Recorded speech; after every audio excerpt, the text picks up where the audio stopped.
on the program. Taylor Twellman back here on the program. Good to see you, Taylor. How are you?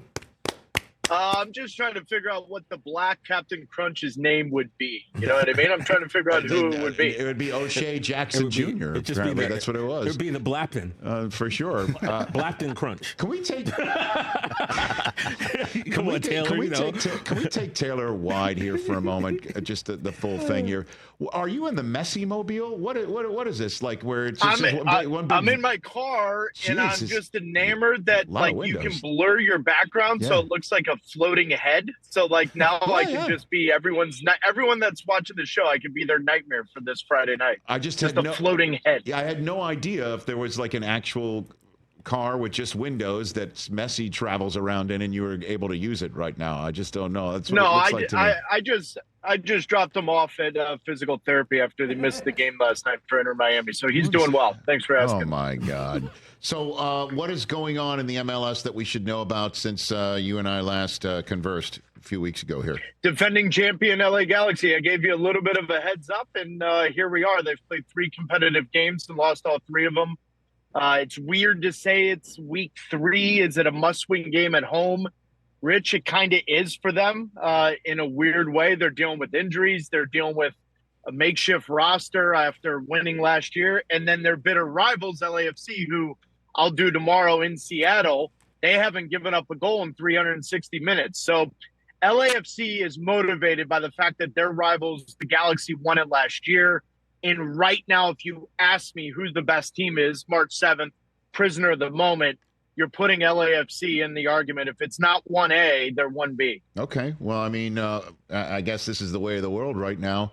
The 2-0 teams right now with 6 points atop the standings are Philadelphia and Columbus, which are the 2 towns that just celebrated football championships of the other kind, professional and college. So I guess they're used to good starts here, if not great finishes. Taylor? They are, Rich, but Philadelphia is the biggest surprise for me, buddy, because you're talking about the fact that they were in the end of the season, and the biggest storyline for Philadelphia is not getting rid of their manager, Jim Curtin, for the last 10-plus years where he's been at the helm, but it's the fact that they've got a 15-year-old kid, Kevin Sullivan, that many people thought they were going to rely on, and yet it's center forward Ty Baribo's got 5 goals in 2 games. They are unequivocally the biggest surprise in this league, but this league, similar to the NFL, is built on parity. And so every single season that the bad teams struggle, you can rejuvenate and regroup, for lack of a better way to put it, very quickly. So Philadelphia has surprised some people. Columbus is still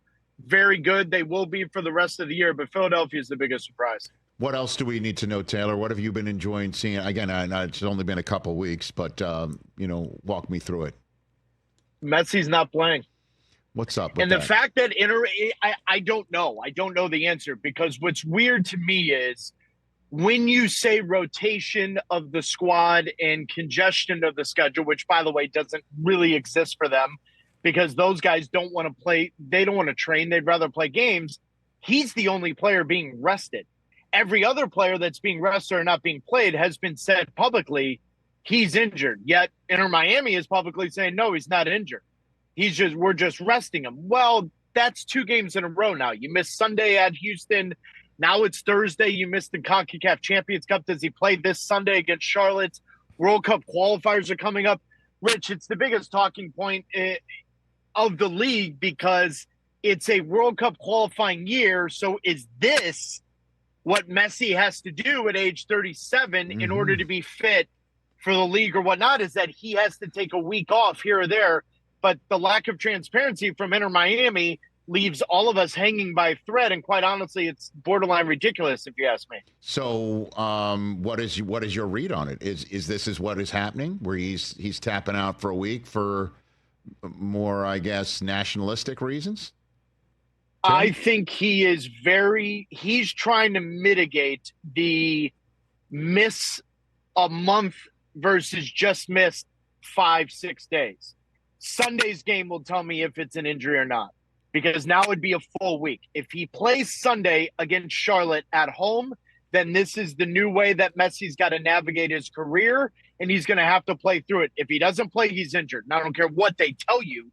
he's 100% injured, because why would you have Lionel Messi miss 3 games? And so I think this Sunday on Apple TV, there's a lot of eyeballs around the world, because if he doesn't play, that means World Cup qualifying could be in jeopardy for him in March. And the next trip for you is where you mentioned Seattle. That's next up for you? Yeah, I'm literally in the car on the way to the airport. I go to Seattle. I got Seattle LAFC tomorrow, 4:30 Eastern. And then I got Sunday Night Soccer, LA Galaxy must win at home against St. Louis City. What a spot, right? I mean, the crowd at these matches for Seattle are just off the charts.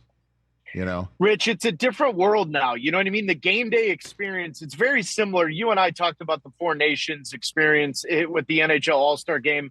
I love all sports, but the game day experience, you know, it's not baseball. It's not really the NFL. It's kind of college football, but it's a lot like you're on your feet for 2 hours. You drink as much as you want. You're loud as you want to be. The game day experience is what captivates all the young people, and that's why they're coming, and that's why Seattle, Portland's, LA, Cincinnati, Austin, all these markets now, it's the thing to do. They'd rather go to this game for 2 hours, be loud, have a great time, go to the bar afterwards, versus go watch a baseball game or go sit and pay a ton of money to a football game when you're not really expected to be loud and obnoxious for an hour and a half. So are we direct into Seattle at least, Taylor? Are we direct in? Yeah.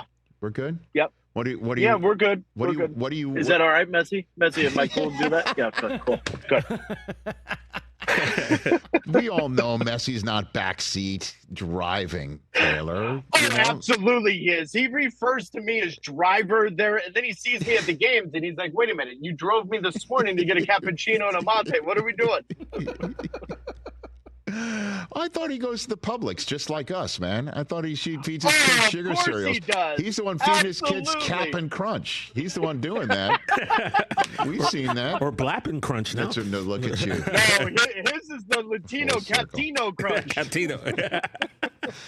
Oh my God, Taylor, safe flight, man. Thanks for joining and giving us the info on what's going on. So next up for you is you're in Seattle. For Sounders. Yep. Seattle tomorrow, 4:30, LAFC. and then LA Galaxy. Yep. Fantastic. And then, obviously, I'm going to catch up with LeBron and see if he's going to yell at me the way he did Stephen A. Smith last night. I mean, are we serious? Are we serious? Hey, listen, don't No. just take Bronny's name out of your mouth. That's all, Taylor, and then we're all good. God bless America. What are we doing now? Anyways, I got to go. You ready? All right, cool. Messi's ready. Take care of yourself, Taylor. You be well, sir. See you, boys. That's Taylor Twellman right there on Rich on the Pitch, presented by MLS Season Pass on Apple TV. I love that guy, man. Catch the Rich Eisen Show live weekdays from 12 to 3 p.m. Eastern on Roku Sports Channel in the U.S.